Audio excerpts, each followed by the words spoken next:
Welcome to Plot Recon, where thrillers get tactical. I'm your host, Evan Graver. Today I'm joined by Bruce Dravis. Before turning to fiction, Bruce spent much of his career working in corporate governance and as general counsel for a publicly traded company. And earlier, he worked as a newspaperman, so he knows about written word. He has one published novel, Confirmation Bias, and is working on more. Welcome to the show, Bruce. Thank you. Pleasure to be here. All right. So I gave a kind of a brief background. Tell us how you got into writing fiction and why you started. Always was a reader, and always have enjoyed the espionage fiction, and so that was an area that I wanted to start writing. I've always wanted to write, but went to college and became a journalist instead, and then went into law and became a lawyer. So I was spending most of my career figuring out ways to pay the bills, which I didn't think writing would do. And so far, it still doesn't. It's been an itch that I've wanted to scratch for a long time. So I finally sat down and wrote Confirmation Bias. It took me a while, and I was determined to get through the whole thing just to show myself that I could do it. And then after that, I spent considerable time tweaking everything that I'd done to begin with, and finally have been satisfied with the end product, and was satisfied enough that I wrote a second novel, still waiting to do something with that, and I'm working on a third. All right. So how long did it take you to write Confirmation Bias? Years. Years. The fellow that you had on last week said, I wrote the book that I wanted to write. And that was exactly my experience. And so I did get the starting point and wrote a few chapters, made a bunch of false starts, finally got a story that held up from start to finish, threw out bunches of it to make it more compact. And I've been involved here in the Chicago area where I live with a group called the Off-Campus Writers Workshop, which is an offshoot from Northwestern University. And it is a community devoted to having weekly speakers on the craft of writing, all topics. And we have a very broad and diverse set of interests. A lot of memoirists and some crime novelists and nonfiction writers and poets and you name it. With that group, I was able to get a writing critique group that helped me really sharpen what I was doing, rewrote the book entirely, went from past tense to present tense, was astonished to find out how much more vitality going present tense gave the story that I'd originally written. So lot of education, learning by doing through my own work and then through these other people that I've been working with. So writing present tense always seems like it's more difficult than writing past tense. Was that how you found it? It wasn't natural to me, but one of the other writers in the group did it. And when I went back and rewrote the book in present tense, it felt faster. I didn't change anything other than the tense, but the reading of it moved quicker. And for a book that's in the thriller category, that seemed like a plus. That is. People want a really nice, fast read. They don't want to get bogged down in the minutia. So when you decided, did you try to go traditional publishing, or did you decide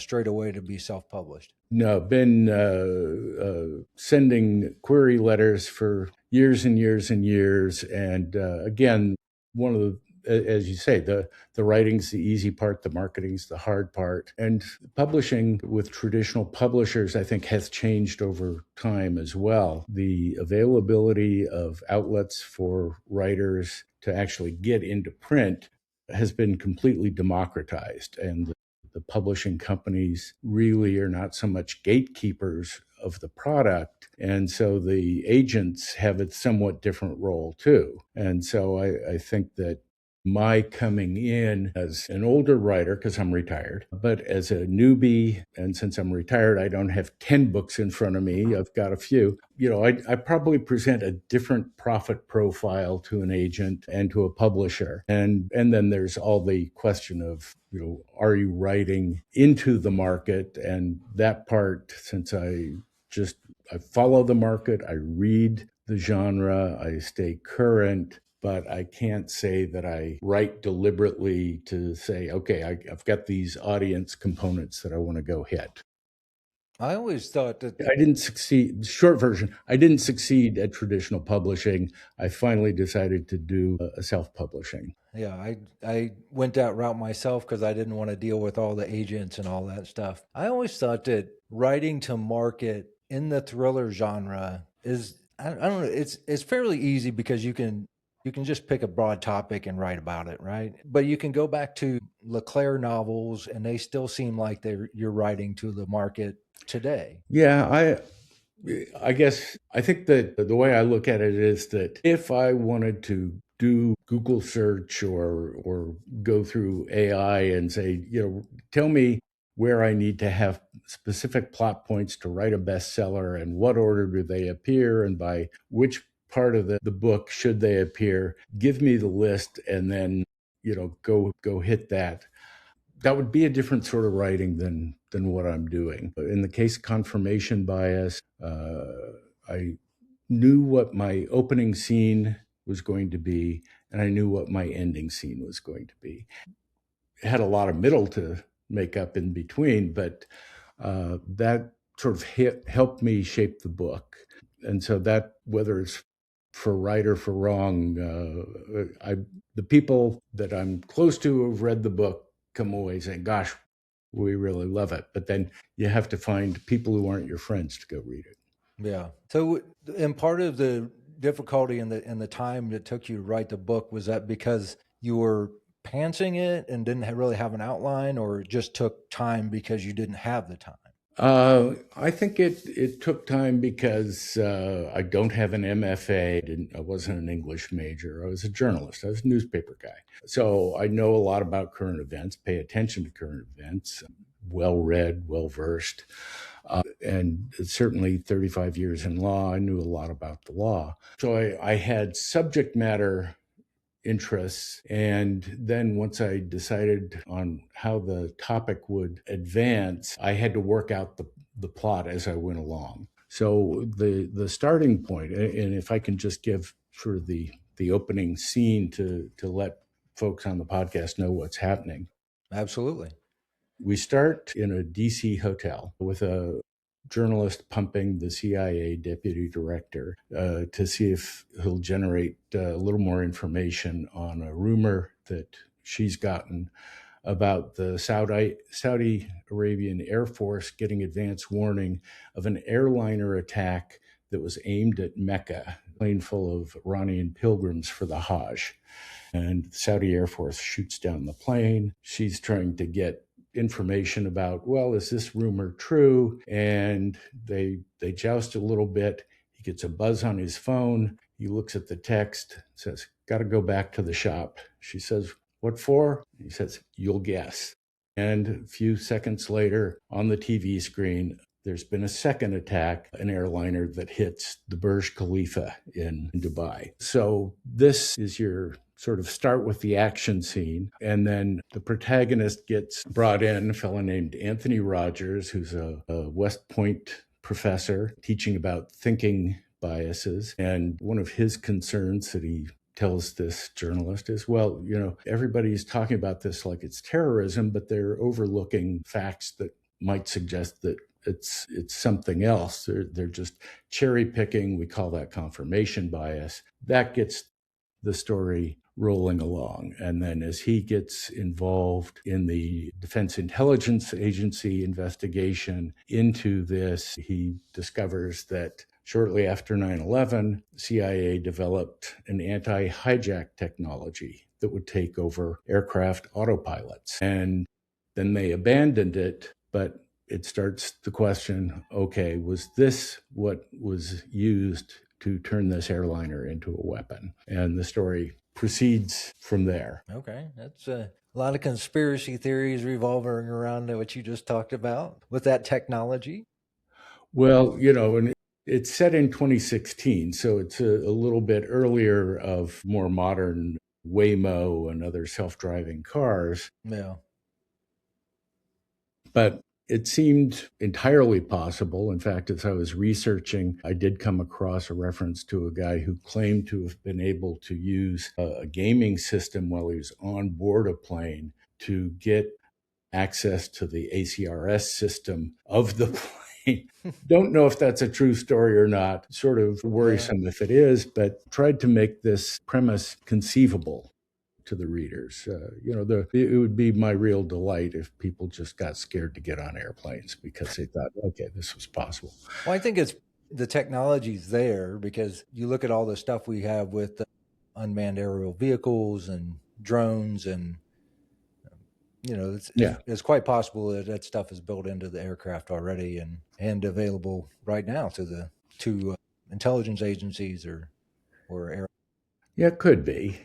The other side of the story is that coming out of my background in corporate governance and the law and securities law, one of the elements is that there's an investigation into some stock trading that happened in advance of these attacks. So, who got advanced knowledge in order to go profit from it? And as the story unfolds, it really deals with some of the issues that I dealt with on the corporate governance piece of the world, and that's an area of law where you look at how is the assets of companies operated so that the managers don't misuse them. And so there's a lot of focus on making sure that you use processes and other checks and balances to ensure that a board of directors and a CEO doesn't just go off and go rogue and use assets to protect himself. In fact, corporate governance has a lot more enforcement mechanisms built in than government governance, because if the board of directors lets a rogue CEO profit himself using company money, the directors can get sued by shareholders. They're supervised by the SEC. There are a lot of checks and balances. If Congress does the same thing, Constitution says try harder next time on who you elect. That's all the remedy you've got. So that ultimately, as you move through the book, abusive discretion by decision makers is part of the story. And to me, that the theme that touches on is basically the morality of the actions. Because if you are authorized as an agent to go out and do things that would be crimes in other countries, but the US is inviting you to do it on the country's behalf, you're really putting your faith that your superiors are giving you legal orders, good orders. And so, it's like the Ian Fleming license to kill. You get the license from somebody, but it's not an arbitrary license. You can't wake up in a bad mood and say, I just feel like shooting somebody today. Yeah. So you're supposed to use it for the right. And so some of the abuses of discretion that ultimately are included in the conclusion of the story, that was my bringing my corporate governance background into this story. Cool. So, it's nice to be able to bring in all that knowledge and write about what you know. So when you decided to go down the self-publishing route, we talked earlier that you used a company called the Paper House. Yes. To use, to do a lot of the back end stuff for you. The is ISBN numbers and all that, and the actual book conversion and publishing that. So going forward, is there something that you're going to do differently, or are you going to stick in that model? Or well, it's a good question. The Off-Campus Writers Workshop is doing an anthology, and I've been involved with the OCWW figuring out how to do its own publication, be its own publishing house. And so that's just in the beginning phases, but I'm hoping to get learning from that, see what things mechanically I do and don't need to know about the publishing side. Certainly on the promotion side, it's been very different to have a product actually in hand, because all the things that I should be doing or should have been doing for the past 6 months, I just have a different connection to now that I've got an actual book. And so that side of things I think I'd handle very differently, just in terms of trying to line up advanced readers, build advanced interest if possible. I've been involved with a Facebook group in the espionage fiction side called Spybrary, and they've got about 7,500 members and very active. Lots of well-known espionage writers are contributors. They're interacting there. It's been a great space to have some back and forth exchanges with some authors. I'll be doing a podcast interview next week with one of the authors myself, just to get on the other side of things. And so there are a lot of things on getting traction in the attention economy that I haven't been doing. They're not innate to my nature, but I need to do and go out and do them. I don't think advertising is innate to most people's nature, especially when you're told, don't go out and talk about yourself, Right. let your work speak for itself. But, now we're, I have the work now I got to do it. So are you letting the the paper house do some of that advertising and handle some of that for you? They said they were going to do it, and I'm not visibly aware that it's actually happened. So I think there was maybe under delivery against what I was expecting. And so that's also, that's tuition, my tuition money to figure out how to learn how to do all this stuff. And, that's why I'm very grateful for the chance to get on a podcast with you. It's another node to add to the algorithms, and it's you and me against the algorithms, man. We just have to trick them into thinking that we are the biggest things on the planet, and that's just how it works. Yep, you throw enough money at it and it'll believe you. Right. So I tried to jump on your website and look at your biography, but it asked me to log into WordPress. So that might be something that you look at. So are you building an email list? Are you working on that marketing and advertising yourself? In a lot of ways, I just don't know where to start. And I thought that starting that website was going to be a way to start. It's not organic, so it's just going to take energy, time, effort, intensity to do that. Thank you for the feedback that you couldn't even get in. That's news to me. I could have a set of permissions so that whenever I look at it, I can see it, but nobody else on the planet can. So I just need to go back and work that. So I do need to build as much of a constituency as I can. And, I have a follow-up book ready to go. I just need to get a little traction with this one before I feel like putting it out in the world.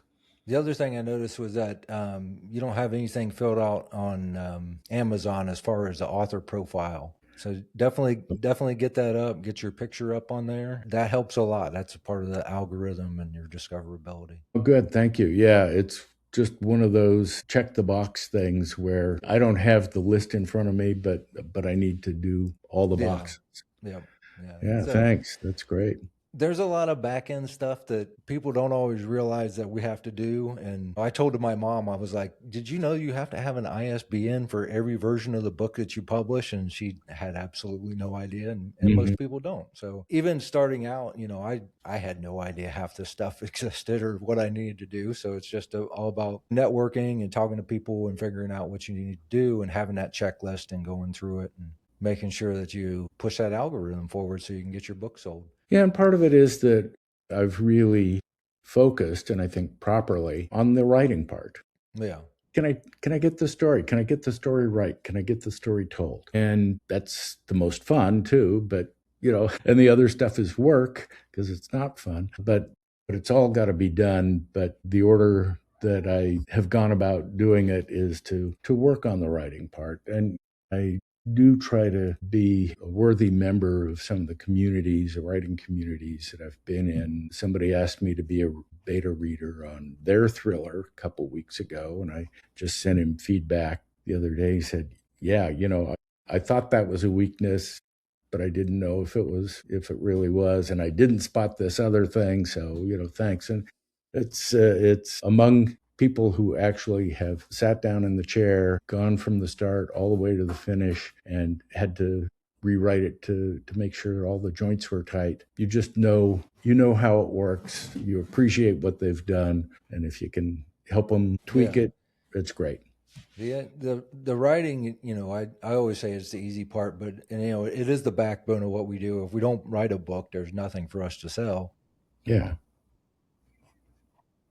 Putting it out there and being able to learn the craft is the most essential thing to do in your career right now. The more books you get out there, the deeper your catalog is, the more you have to focus on the back end and the advertising and all that stuff. So yeah, just keep pumping them out and keep writing the very best book you can. And you get to book 4 or 5 and you look back at book 1 and go, man, that thing sucked. I need to rewrite it. Well, I think personally, I like book 2 more than book 1, but other people have different opinions. One of the quirky things that came up in the process of writing Confirmation Bias was that I was still doing a little bit of legal work, and I worked with a bunch of startup companies. And so one of them came to me and said, "Hey, Bruce, can you come help me out? I'm working on this new technology company. And the backbone technology that we use is one that was developed by the CIA after 9/11, and they gave it up,